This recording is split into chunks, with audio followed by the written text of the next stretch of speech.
When Mom Got Married Again, Part 1, The Announcement. Teni had always known her mother as her safe place. After school, after hard days, after quiet tears, and after the kind of worries she could not explain to anyone else, Mom was the one person who always stayed. Their home was not perfect, but it was peaceful. It was the kind of home where the curtains were always neatly drawn in the evening, where the smell of food often filled the kitchen, and where framed family photos sat quietly on the shelves like reminders of old seasons.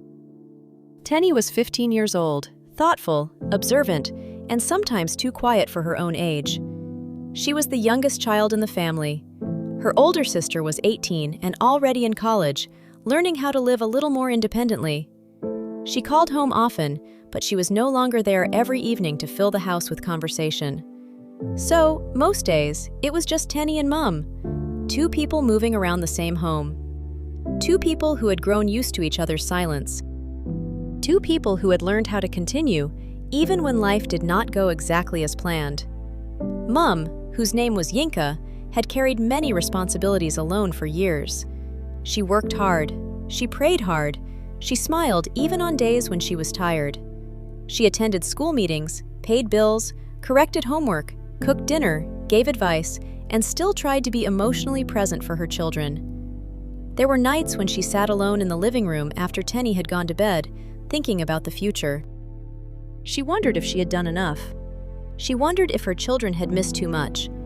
She wondered if love, discipline, culture, and family guidance could feel balanced when one parent had to carry almost everything. She never wanted her children to feel incomplete. But deep inside, she knew that growing children sometimes needed different voices of guidance. A mother's love was powerful, but there were moments when she wished her children also had a steady father figure around them. Not someone to control them, not someone to replace anyone, but someone who could help them understand responsibility, respect, confidence, and the balance of family life. At one point, Yinka had even thought about asking Teni to spend more time with Grandma. Grandma loved Teni deeply. Grandma's home was calm, full of wisdom, prayers, and old stories that carried lessons. Yinka thought perhaps Teni might feel more settled there while she tried to rebuild her own life. But each time the thought came, another feeling followed. Teni was still her daughter. Teni did not need to be moved aside. Teni needed to be carried along. And if Yinka was going to begin a new chapter, then Teni deserved to understand it gently. Not suddenly, not as an outsider, not as someone who would wake up one day and find her home changed without her voice being heard. That was why Yinka decided she had to speak with Daniel. Daniel was a calm and respectful man. He was not loud. He did not force himself into spaces. He had also known loss. His wife had passed away, leaving him with two beautiful children of his own. He understood what it meant to raise children while carrying memories. He understood that love after loss could be complicated. He understood that children were not furniture to be moved around when adults made decisions. One evening, Yinka and Daniel sat together in the living room while Teni was in her room finishing homework. Yinka looked troubled. Daniel noticed. "You have been quiet," he said gently. Yinka looked at him and gave a small smile. "I have been thinking about Teni." Daniel nodded. "I know this will not be easy for her." Yinka sighed. "She is the youngest. Her sister is already in college. Most of the time, it is just the two of us here. She is used to having me to herself." Daniel listened without interrupting. Yinka continued. "I do not want her to feel pushed aside. I do not want her to think that because I am getting married, I have chosen a new life without her." Daniel's face softened. "That must never be how she feels." Yinka looked down at her hands. "I once thought of letting her stay more with Grandma, not because I do not want her here, but because I wondered if it would make things easier for everyone while we adjust." Daniel shook his head gently. "Yinka, I understand why you thought of it, but Teni may hear that differently. She may feel removed." "I know," Yinka said quietly. "That is why I changed my mind." Daniel leaned forward slightly. "We carry the children along, on both sides." Yinka looked at him. "Your children too?" "Yes," Daniel replied. They also need to understand. They lost their mother. They need time. Teni needs time too. Yinka's eyes became emotional. I want this to work, Daniel, but I do not want to damage my daughter in the process. Daniel spoke softly. Then we do it slowly. We do not force closeness. We do not demand immediate acceptance. We speak with love, and we listen when she speaks back. Yinka nodded. She may not take it well. She may not, Daniel said, but she deserves the truth, gently. Yinka looked toward the hallway leading to Teni's room. She has been through enough change already. Daniel followed her gaze. Then let this new change come with reassurance, not fear. Those words stayed with Yinka. Reassurance, not fear. Later that evening, the house became quiet. The soft glow from the lamp touched the living room walls. The curtains moved slightly as the air conditioner hummed. A school bag rested near the sofa, and one of Teni's notebooks lay open on the center table. Teni came into the living room, still holding a pen in her hand. Mom, do you know where my blue folder is? She asked. Yinka looked up. I think you left it beside the bookshelf. Teni walked toward the shelf, found the folder, and turned to leave. Teni, Yinka said softly, can you sit with me for a moment? Teni paused. Did I do something wrong? Yinka shook her head quickly. No, my love, you did not do anything wrong. Teni sat down slowly. There was something in her mother's voice that made her uneasy. Yinka adjusted her wrapper and took a slow breath. She had prepared the words in her mind several times, but now that Teni was sitting in front of her, the words felt heavier. Teni, there is something important I want us to talk about. Teni looked at her carefully. Is something wrong?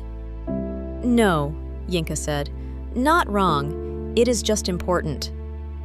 Teni placed the folder beside her. Okay. Yinka reached gently for her daughter's hand. You know Daniel has been part of our lives for some time now.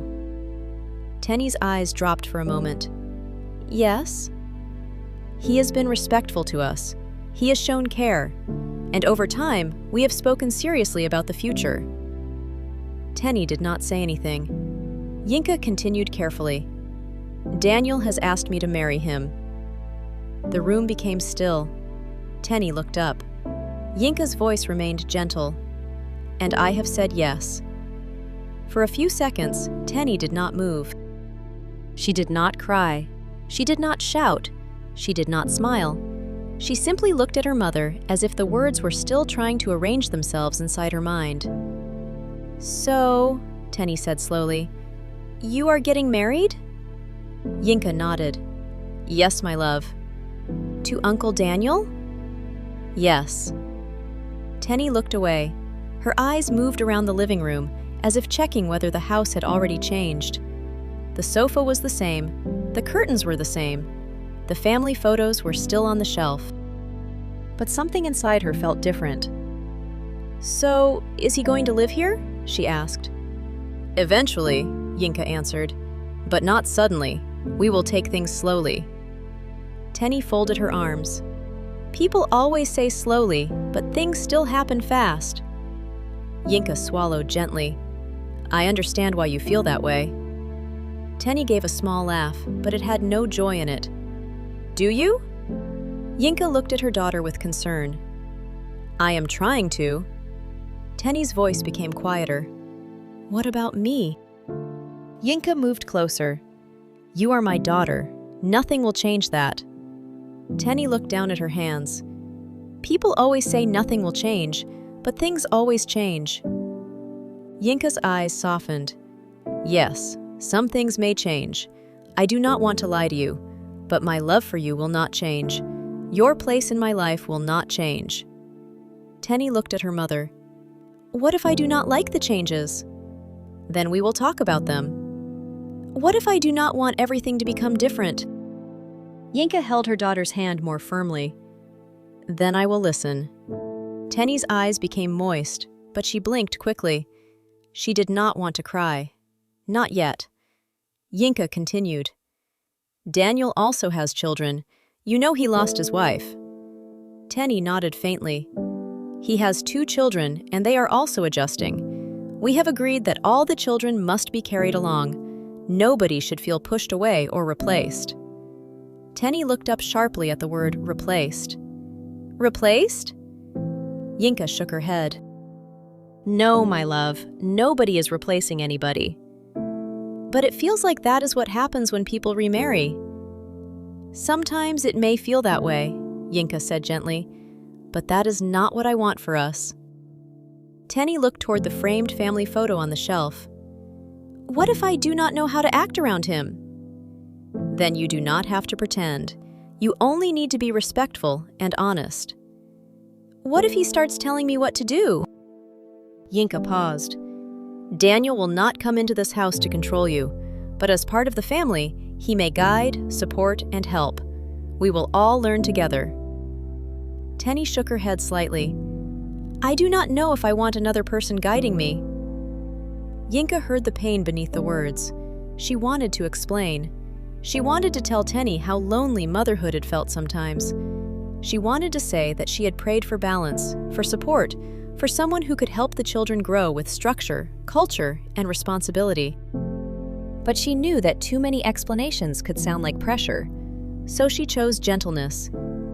Teni, I am not asking you to accept everything today. Teni looked at her. I am only asking you to know that I love you enough to tell you the truth, and I respect you enough to carry you along. Teni was silent. Yinka waited. The silence stretched between them.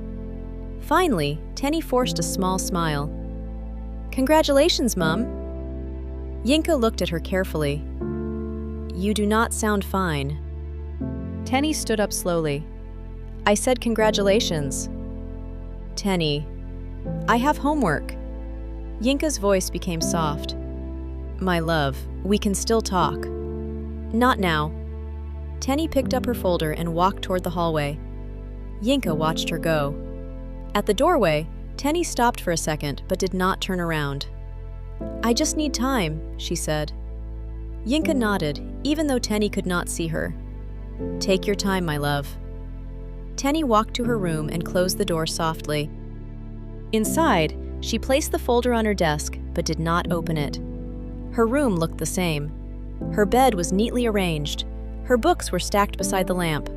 Her school shoes were near the wardrobe. But her heart felt unsettled. She sat on the edge of the bed and stared at the wall. In her mind, questions started rising like a storm. Would Mom still notice her? Would their quiet evenings disappear? Would Daniel become more important than her? Would his children come and change everything? Would she have to share her mother, her home, and her memories? She reached for an old family photo beside her bed. It was a picture from years ago. A younger version of herself smiled brightly in the photo. Her sister stood beside her. Mum stood behind them, holding both girls close. Teni touched the edge of the frame. She remembered when the house felt simple. She remembered when she did not have to wonder where she belonged. Her voice became very soft. Where do I fit now? She looked toward the window. Outside, the evening lights glowed quietly. Inside, Teni tried to understand a future she was not ready for. In the living room, Yinka sat alone for a while. She did not feel excited anymore. She felt worried. She knew she had done the right thing by speaking to her daughter, but she also knew the conversation was only the beginning. Daniel called later that night. Yinka answered quietly. How did it go? He asked. Yinka looked toward Teni's closed door. She said congratulations. Daniel paused. But she is not okay. No, Yinka said softly. She is not. Daniel's voice was calm. Then we give her time. Yinka closed her eyes. I do not want her to feel like I am choosing you over her. You are not, Daniel said, and I will not let her feel that way if I can help it. Yinka took a breath. She asked where she fits. Daniel was silent for a moment. Then we must show her, not just tell her. Yinka opened her eyes. Yes. Daniel spoke gently. We will go slowly, with her, with my children, with everyone. Yinka nodded. Reassurance, not fear. Exactly, Daniel said. That night, 3 people sat in different places, carrying the same change in different ways. Yinka sat in the living room, praying for wisdom. Daniel sat in his own home, thinking about both families and the patience they would need. And Teni sat by her window, holding an old photo, wondering if love could grow without pushing her aside. No one had all the answers yet, but the conversation had begun. To be continued. Calm Kids Learning Stories. Gentle stories for growing hearts and minds.